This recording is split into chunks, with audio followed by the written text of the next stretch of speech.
Hello, magluluto tayo ngayon ng pan-grilled chicken kasi ayoko mag-iyaw sa labas.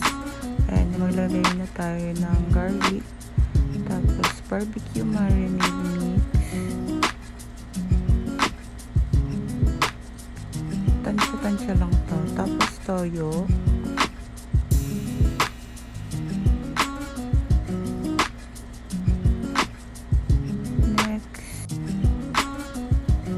ay banana ketchup,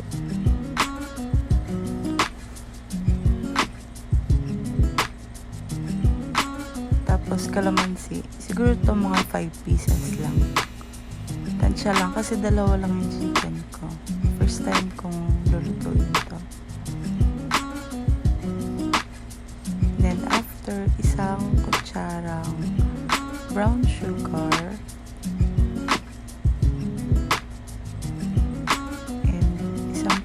ng paminta.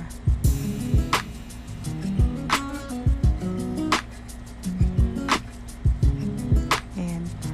Halo-haloin lang para ma-mix. And then, siguro na-marinate ko lang siya ng mga 30 minutes lang. And then, ayan. Lagay mo na siya sa pan.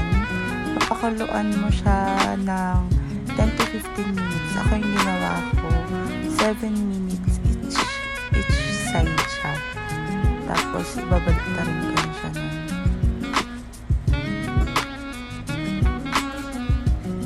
Yan, dinagdagan ko pa ng sauce dyan kasi kulang yung nalagay ko kanina.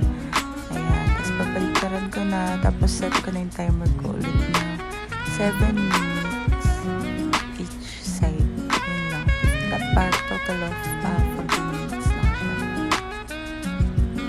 Dandahan lang kasi natutuklap yung balat. Natuklap yung balat kanina. Ayan.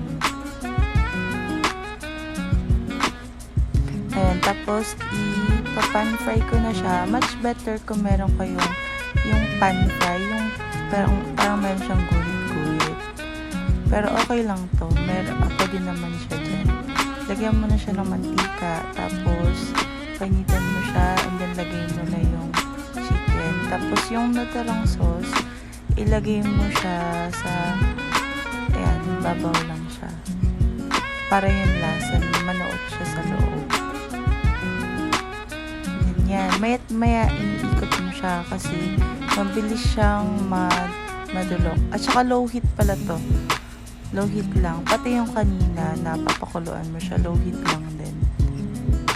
Yan. Mabilis lang kasi yan madulok. Ayan na po yung finished product natin. Pan-grilled chicken sa loob ng bahay lang. Hindi mo kailangan ng griller. Thank you for watching.